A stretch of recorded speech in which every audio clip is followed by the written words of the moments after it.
யார் இந்த விஸ்வாமித்திரன்? ராஜரிஷி விஸ்வாமித்திரன் சத்திரிய குல சிங்கம்.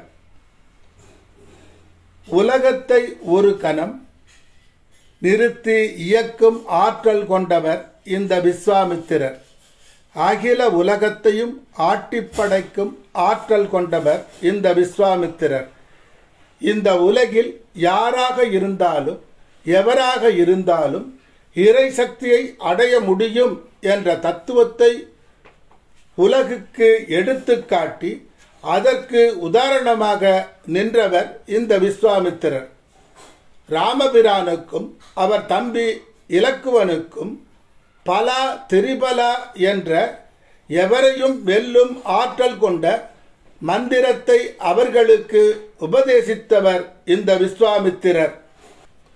உலகின் 4 வேதங்களான ரிக்வேதம், யஜுர்வேதம், சாமவேதம், அதர்வண வேதம் ஆகிய இந்த 4 வேதங்களில் ரிக் வேதத்தை உலக மக்களுக்கு தந்தவர் இந்த விஸ்வாமித்திரர். பல காலங்கள் தவம் செய்து கிடைத்தற்கு அரிய வரமான பிரம்மரிஷி என்ற பட்டத்தை பெற்றவர் இந்த விஸ்வாமித்திரர். அயோத்தியை ஆண்ட மன்னன் திரிசங்கு இவரிடம் வந்து, நான் உயிருடன் சொர்க்கம் செல்ல வேண்டும் என வேண்ட, சற்றும் யோசியாமல் தன் மந்திர தவமோ வலிமை குறைந்துவிடும் என்று எண்ணாமல் தன்னலம் அற்றவராய் தன்னை யார் என்ன வேண்டினாலும் வரம் தரும் குணம் கொண்டவராய் கேட்டவர்க்கு கேட்டதை அருளும் ஈசனுக்கு அடுத்தபடியாக உள்ளவர்தான் இந்த விஸ்வாமித்திரர். இவர் ரிஷிகளில் இந்த அளவு உயர்ந்த குணம் உடையவர் இவர் ஒருவரே. இந்த விஸ்வாமித்திரர் சிறிது காலம் மகோதிக நாட்டின் மன்னராக ஆட்சி செய்தார். அப்பொழுது அவர் பெயர் கௌசிகன். அப்போது அந்த நாடு வறுமையில், பஞ்சத்தில், பட்டினியில் மூழ்கிய சமயம். மக்கள் வேதனை உறுவதை காண சகிக்காமல் என்ன கேட்டாலும் தரக்கூடிய காமதேனு, அதன் கன்று நந்தினி ஆகிய 2 பசுக்களையும் தன் வசம் வைத்திருக்கும் வசிஷ்டரிடம் அதை தன் நாட்டு மக்களின் பசிதீர அதை தனக்கு தருமாறு வேண்ட, அதை அவர் கொடுக்க மறுக்க, உம்மை போல் நானும் சக்தி மிக்கவனாக மாறுவேன் என்று சபதம் செய்து மன்னனுக்குரிய எல்லா சுகத்தையும் துறந்து திடமனத்துடன் கடும் தவம் புரிந்து சிவபெருமானிடம் பிரம்மரிஷி பட்டம் பெற்றவர்தான் இந்த விஸ்வாமித்திரர். விஸ்வாமித்திரருக்கும் தேவலோக மங்கையான மேனகைக்கும் பிறந்தவள்தான் சகுந்தலா. இந்த சகுந்தலையின் கணவன்தான் துஷ்யந்தன். இவர்கள் இருவருக்கும் பிறந்தவர்தான் பரதன். இந்த பரதன் ஆட்சி செய்த நாடுதான் பரதகண்டம். இந்த பரதகண்டம்தான் நாம் வாழும் இந்திய நாடு.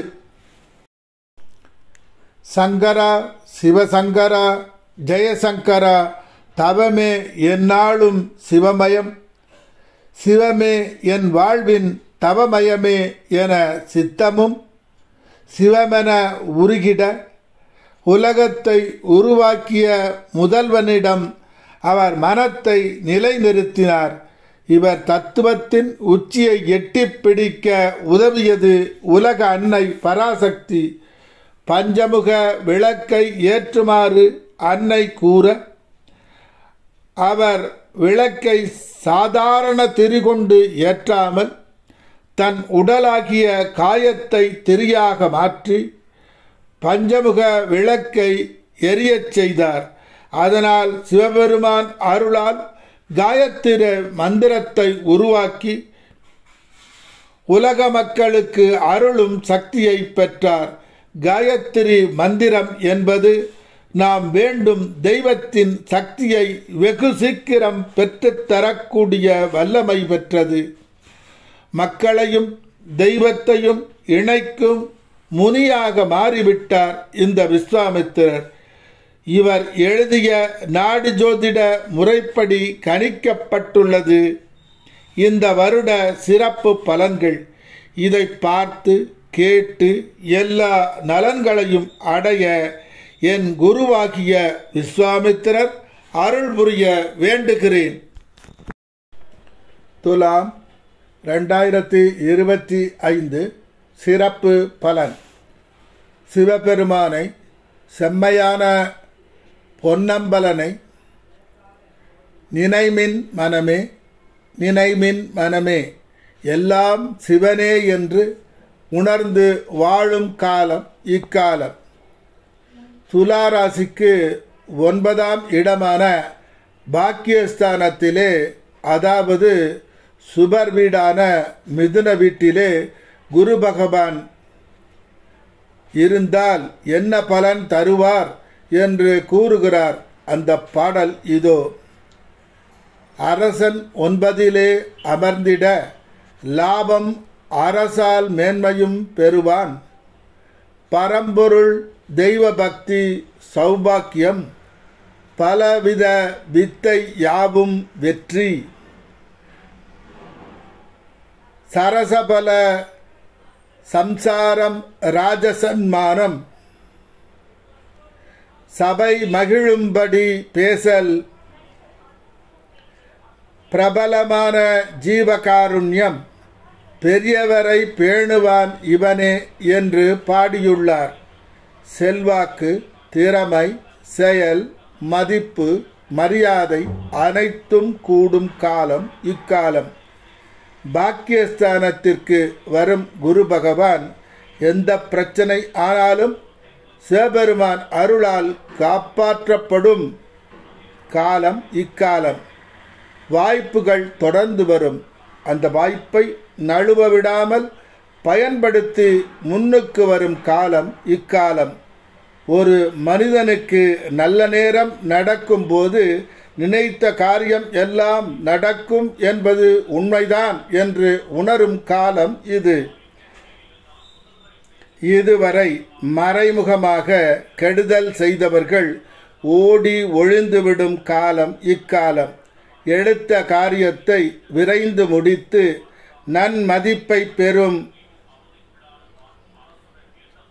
யூக யுக்தியை தருவார் குரு பகவான்.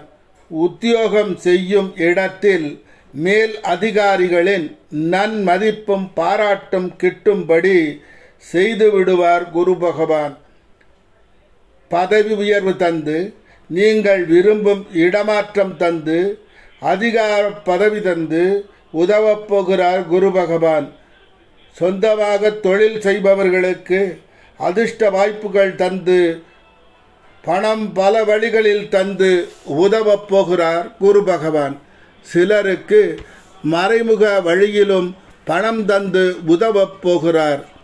பழங்கால கோவில்களுக்கு செல்லுதல், புனித நீராடுதல், மகான்களின் சமாதிகளுக்கு சென்று வணங்குதல் முதலியவைகள் அனைத்தும் கைகூடும். நீங்கள் என்ன வரம் கேட்கிறீர்களோ அது உங்களுக்கு கிடைக்க வழிவகை செய்வார் குரு பகவான்.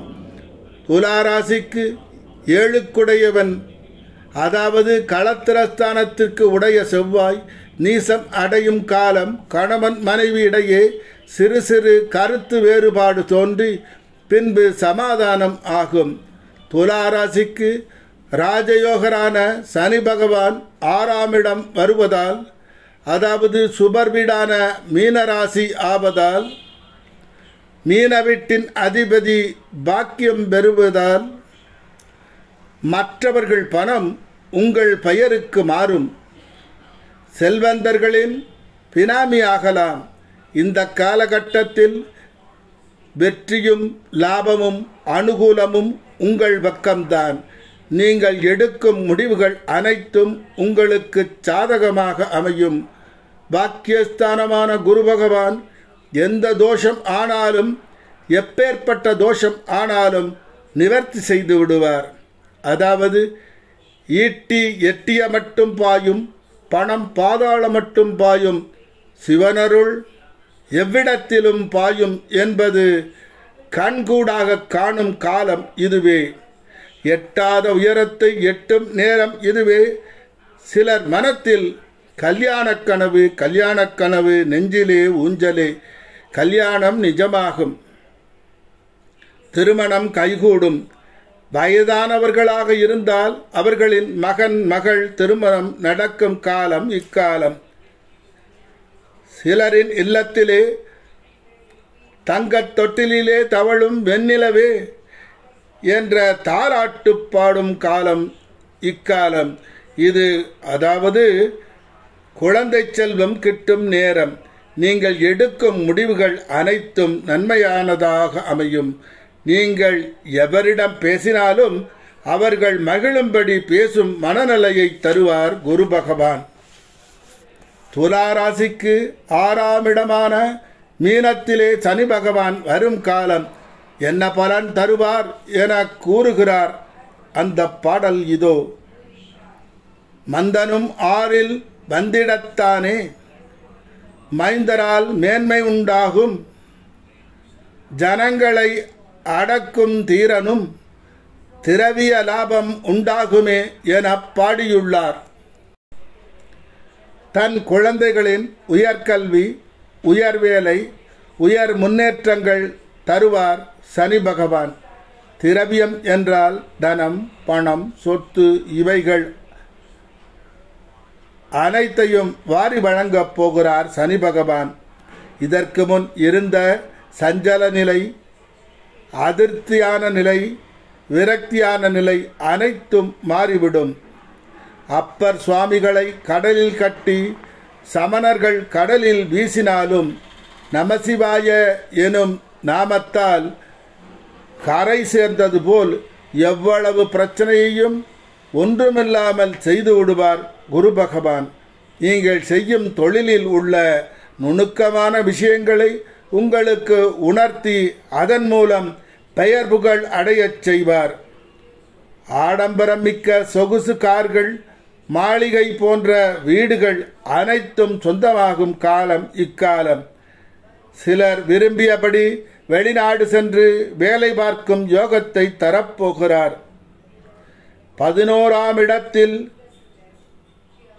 எதிரினும் இருக்க பல வியாபாரமும் சித்தி, நிதி பதிகாரம், பொருள் அலங்காரம், நிருபரால் வரவு சன்மானம், அதிகமாம் வித்தை சத்துரு ஜெயம் என்று கூறுகிறார். கேது பகவான் 11ஆம் இடமான சிம்மத்தில் இருக்கும் காலம் பலவித வியாபாரம் செய்து மேன்மை அடைவான். பல விதத்திலும் நிதி கிட்டும், அதிகார பதவி கிட்டும் என்று கூறுகிறார். அதிகார பதவி கிட்டும் என்று கூறுகிறார். குரு பகவான் 9ஆம் இடம் வந்த கணமே, காற்றாய் பறக்குது மனமே, இன்பம் தருவது தினமே என்ற நிலை உருவாகும். எட்டாத உயரத்தில் இருக்கும் நிலவையும் எட்டி பிடிக்கும் நேரம். சுக்கிர பகவான் வலுவடையும் காலத்தில், சுக்கிரனும் சனியும் சேரும் காலத்தில் மன்மத அம்புகள் உங்களை நோக்கி வரலாம். எச்சரிக்கை தேவை. எங்கும் எதிலும் வெற்றி சங்குநாதம் முழங்கும் நேரம். சித்திரை நட்சத்திரத்தில் பிறந்தவர்களுக்கு குரு பகவான் திருவாதிரை, புனர்பூசம், பூசம், ஆயில்யம் நட்சத்திரத்தில் செல்லும் காலம் பெரும் தனம், பெரும் பணம், பெரும் சொத்துகள், பெரிய பதவிகள் கிட்டும் காலம் என கூறுகிறார். இது ஒரு முனியின் வாக்கு ஆகும். கேது பகவான் பூரம், மகம், ஆயில்யம், பூசம் நட்சத்திரத்தில் செல்லும் காலம் பணவரவு, மகிழ்ச்சி, வெளிநாட்டு பயணம் இவைகள் கிட்டும் என கூறுகிறார். சுவாதி நட்சத்திரத்தில் பிறந்தவர்களுக்கு புனர்பூசம் பூசம் ஆயில்யம் நட்சத்திரத்தில் குரு பகவான் செல்லும் காலம் பெரும் பணம் தனம் பெரும் சொத்து பெரிய பதவிகள் கிட்டும் என கூறுகிறார். இது ஒரு முனியின் வாக்கு ஆகும். கேது பகவான் பூரம் மகம் ஆயில்யம் பூசம் நட்சத்திரத்தில் செல்லும் காலம் வெளிநாடு சென்று பொருள் ஈட்டுதல் பெரும் பணம் தனம் புகழ் மகிழ்ச்சி அனைத்தும் கிட்டும் என கூறுகிறார் முனி பகவான். விசாகம் நட்சத்திரத்தில் பிறந்தவர்களுக்கு கேது பகவான் பூரம் மகம் ஆயில்யம் பூசம் நட்சத்திரத்தில் செல்லும் காலம் வெளிநாடு பல செல்லும் காலம் மனமகிழ்ச்சி தனம் பணம் புகழ் அனைத்தும் கிட்டும் என கூறுகிறார். இது ஒரு முனியின் வாக்கு ஆகும். மேலே கூறப்பட்ட நட்சத்திரங்களிலே கிரகங்கள் செல்வதால் யோகம்தான், மகிழ்ச்சிதான், நிம்மதிதான். மகா வாராகி காயத்ரி மந்திரம். ஓம் ஐம் ஹ்ரீம் ஸ்ரீம் ஐம் க்ளௌம் ஐம் நமோ பகவதி வார்த்தாளி வார்த்தாளி வாராகி வாராகி வராகமுகி வராகமுகி அந்தே அந்தினி நமக ருந்தே ருந்தினி நமக ஜம்பே ஜம்பினி நமக மோகே மோகினி நமக ஸ்தம்பே ஸ்தம்பினி நமக சர்வதுஷ்ட பிரதிஷ்டானாம் சர்வேஷாம் சர்வவாக்சித்த ஷட்சீர் முககதி ஜிஹ்வா ஸ்தம்பனம் குரு குரு சீக்கிரம் வசியம் ஐம் க்ளம் டக டக டக டக டக ஹும் பட் அஸ்திராய பட். இந்த மந்திரத்தை தினமும் சொல்லி வணங்கி வர எல்லா நலன்களும் கிட்டும்.